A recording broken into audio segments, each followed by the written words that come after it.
Lagi itu para jemaah sekalian, ada yang bertanya kepada saya, Kiai, kira-kira saya itu diberikan jalan lah katanya.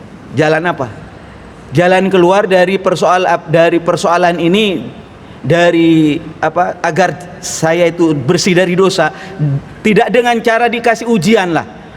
Sakit Kiai, capek.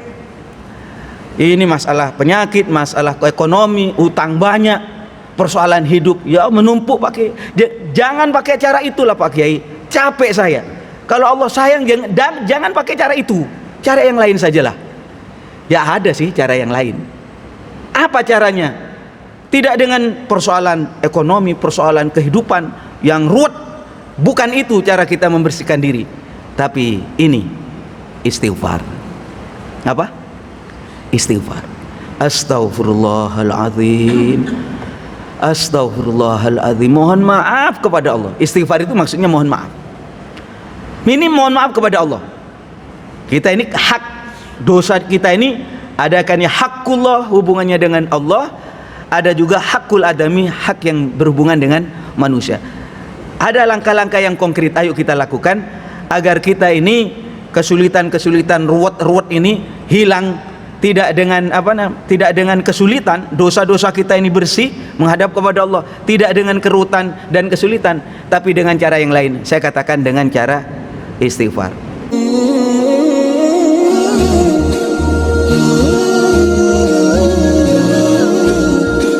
Assalamualaikum warahmatullahi wabarakatuh. Bismillah, alhamdulillah, wassalatu wassalamu ala rasulillah Sayyidina Muhammad ibn Abdillahi wa ala alihi wa ashabihi wa man tabi'ahu wa walah, amma ba'du. Hadratal muhtaramin, para jamaah salat zuhur yang kami hormati, alhamdulillah Allah berikan kepada kita kesempatan untuk bisa bersilaturahim setelah kita melaksanakan salat zuhur berjamaah. Duduk. Semoga salat zuhur yang kita lakukan mulai awal sampai akhir dan pengajian yang kita ikuti Allah jadikan sebagai amal ibadah kita, sekaligus Allah jadikan ilmu yang kita dapatkan adalah ilmu yang bermanfaat, ilmu yang barakah, ilmu yang dapat menambah dekat kepada Allah Subhanahu wa ta'ala. Para jemaah sekalian, berbicara fadilah atau keutamaan daripada istighfar. Bismillahirrahmanirrahim. Fadilah atau keutamaan istighfar ini disampaikan oleh Sayyidina Rasulullah sallallahu alaihi wasallam. Man lazimal istighfar, barang siapa melazimkan istighfar. Melazimkan itu artinya mendawamkan istiqomah, maka Allah Subhanahu wa ta'ala akan menjadikan untuknya dari jalan keluar kesulitan, kesusahan, kesedihan yang ia hadapi, Allah berikan jalan keluar. Dan yang paling menarik para jemaah sekalian, versi kita ya manusiawi, wa razaqahu min haitsu la yahtasib, dan Allah akan memberikan rezeki dari jalan yang tidak disangka-sangka. Para jemaah, ini adalah keutamaan istighfar ya, atau fadilah istighfar yang disampaikan oleh Sayyidina Rasulullah. Saya ingin tegaskan bahwa mengapa istighfar itu menjadi solusi dari berbagai permasalahan hidup kita. Allah itu sayang kepada saya dengan Bapak. Jadi kalau kita punya masalah ekonomi, masalah penyakit, masalah kesehatan, masalah keuangan, di rumah tangga, di kantor, kadang-kadang kita punya masalah itu bagi orang yang beriman adalah cara Allah untuk membersihkan kita dari segala dosa. Sehingga nanti kalau saya bertemu dengan Allah, menghadap kepada Allah, kita itu dalam keadaan bersih. Karena apa? Karena dosanya sudah dihapus oleh persoalan-persoalan hidup itu. Makanya para jamaah sekalian, idza ahabballahu 'abdan, Sayyidina Rasulullah bersabda, apabila Allah itu sayang kepada seorang hamba, Allah itu sayang kepada seorang hamba, maka Allah itu akan memberikan kepada orang tersebut ibtalahu, diuji dengan berbagai macam cobaan. Ya, wala nabluwannakum bisyai'im minal khaufi wal ju'i wa naqsim minal amwali wal anfusi was samarat. Wala nabluwannakum, diuji dengan apa? Wala nabluwannakum bisyai'im minal khauf, rasa takut. Takut bangkrut, takut sakit, takut mati. Minal khaufi wal ju', diuji dengan rasa lapar. Wal khauf, takut juga tanaman yang kita tanam rusak, bisnis yang kita jalankan hancur bangkrut. Ketakutan-ketakutan itu diuji sama Allah. Dan ujian itu bentuknya ada ujian itu al khair, namanya kebaikan, bisa mungkin menang, makmur. Ada juga asyar yang namanya ujian itu ya rasa tidak nyaman, mungkin diberi kesulitan, diberi masalah. Ini para jemaah sekalian. Karena itu Allah Subhanahu wa taala mengingatkan, aku akan uji kamu. Mengapa diuji? Karena Allah sayang. Idza ahabballahu 'abdan ibtalahu. Apabila Allah sayang kepada seorang hamba, maka akan diuji sama Allah. Tujuannya apa? Liyasma'a tadarru'ahu, supaya Allah mendengar tangisanmu, rintihanmu. Baru kalau sudah diuji, ingat kepada Allah. Baru kalau sudah diuji, ingat kepada duha, ingat kepada tahajud, ingat kepada witir, ingat kepada sedekah, ingin berbuat baik. Lah itu cara Allah. Ibtalahu, Allah akan uji, liyasma'a tadarru'ahu, supaya Allah itu mendengar tangisannya, rintihannya. Lagi itu para jemaah sekalian, ada yang bertanya kepada saya, Kiai, kira-kira saya itu diberikan jalan lah katanya. Jalan apa? Jalan keluar dari persoalan ini, dari apa, agar saya itu bersih dari dosa, tidak dengan cara dikasih ujian lah. Sakit Kiai, capek. Ini masalah penyakit, masalah ekonomi, utang banyak, persoalan hidup, ya menumpuk pakai. Jangan pakai cara itulah Pak Kiai, capek saya. Kalau Allah sayang, jangan pakai cara itu, cara yang lain sajalah. Ya ada sih cara yang lain. Apa caranya? Tidak dengan persoalan ekonomi, persoalan kehidupan yang ruwet. Bukan itu cara kita membersihkan diri. Tapi ini istighfar. Apa? Istighfar. Astaghfirullahaladzim, astaghfirullahaladzim. Mohon maaf kepada Allah. Istighfar itu maksudnya mohon maaf. Ini mohon maaf kepada Allah. Kita ini hak, dosa kita ini ada kan ya hakullah, hubungannya dengan Allah. Ada juga hakul adami, hak yang berhubungan dengan manusia. Ada langkah-langkah yang konkret, ayo kita lakukan agar kita ini kesulitan-kesulitan, ruwet-ruwet ini hilang. Tidak dengan tidak dengan kesulitan, dosa-dosa kita ini bersih menghadap kepada Allah, tidak dengan kerutan dan kesulitan, tapi dengan cara yang lain. Saya katakan dengan cara istighfar. Maka solusi ini mari kita jalankan. Ya kita praktekkan. Terus terang saja kadang berat loh. Memang istighfar ringan, tapi mau melaksanakan kadang-kadang kita ini emosian. Suruh baca istighfar sombong. Istighfar lah, istighfar. Istighfar apaan? Saya sudah sering baca istighfar. Hal-hal macam begini ayo kita lawan. Pertama, saya sarankan baca istighfar yang pendek-pendek.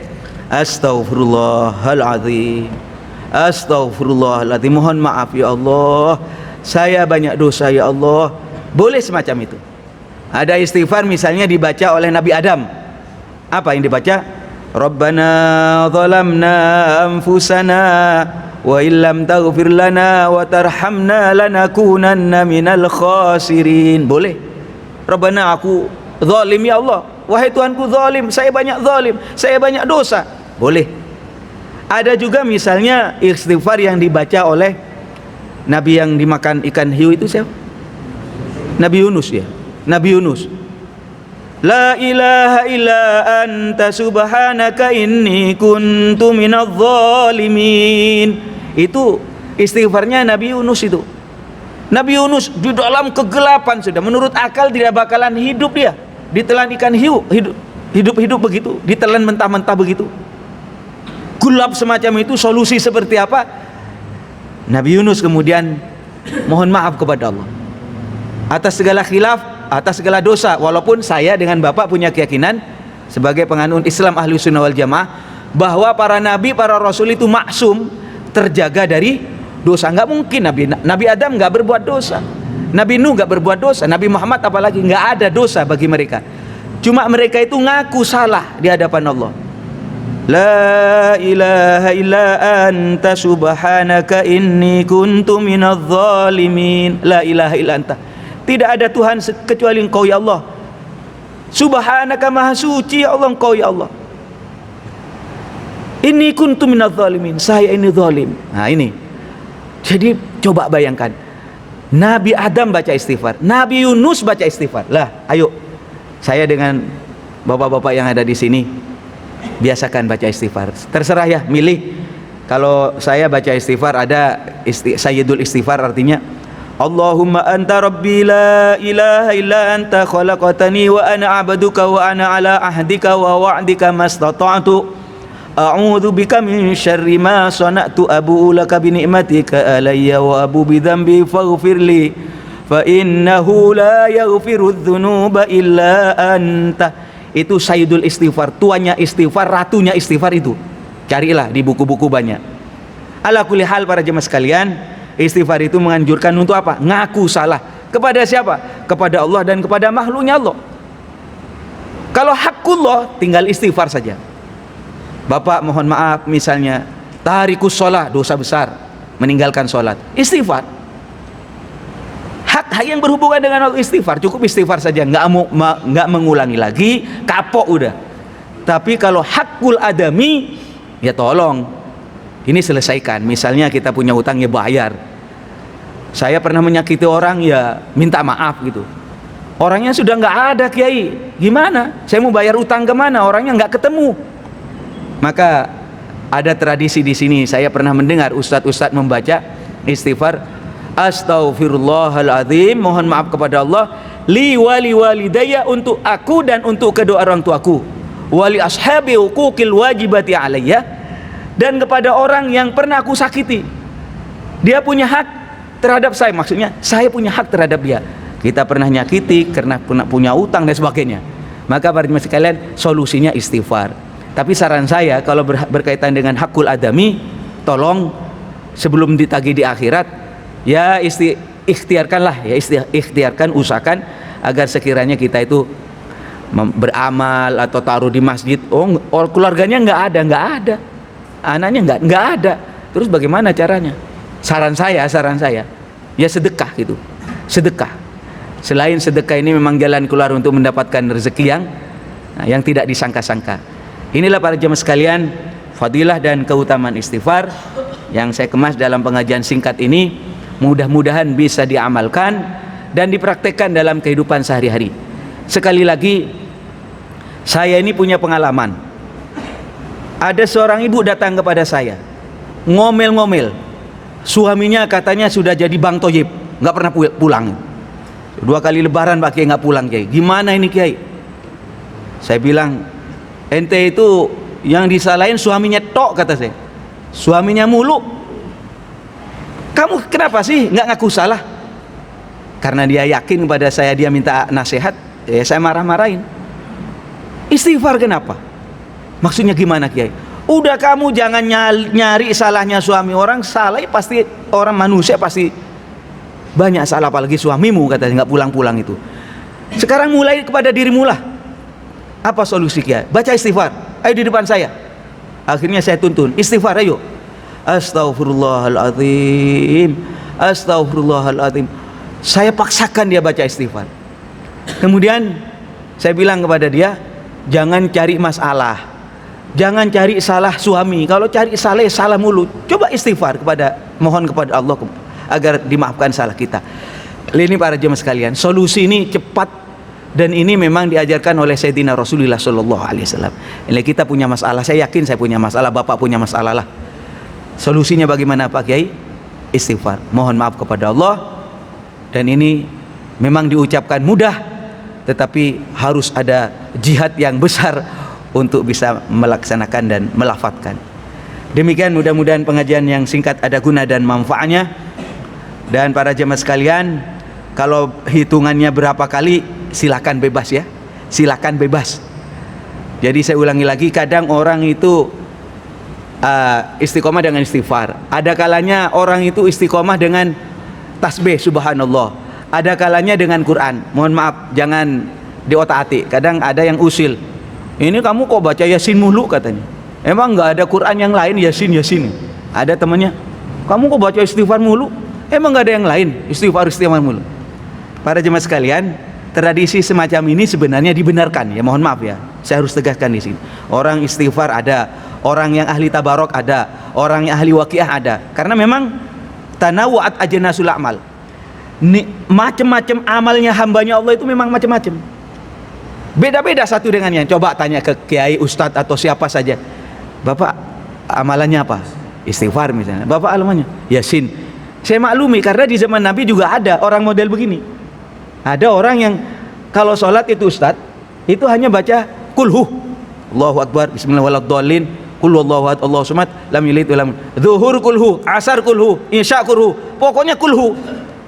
Dilaporin kepada Nabi Muhammad, Nabi, ini orang ini kulhu mulu. Ditanya, emang kamu nggak hafal? Ya saya hafal Nabi. Kenapa kulhu? Ini uhibbuha, saya senang baca kulhu. Apa katanya Nabi? Kamu akan masuk surga oleh sebab senang kepada kulhu. Artinya kita boleh mengamalkan, misalnya Bapak, saya baca istighfar Kiai pagi saja, padahal tuntunan langsung dari Rasulullah nggak ada, saya cuma milih saja. Boleh, hanya bimailin nafsi, hanya cenderung senang saja, boleh. Jadi jangan ditegur, istighfar Yasin, emang Quran hanya Yasin? Quran kan banyak. Ya ini namanya orang usil, itu jangan didengerin itu para jemaah sekalian. Jadi ini hujahnya ya sudah jelas. Mudah-mudahan bermanfaat, amin ya rabbal alamin. Hadanallahu wa iyyakum ajma'in. Assalamualaikum warahmatullahi wabarakatuh.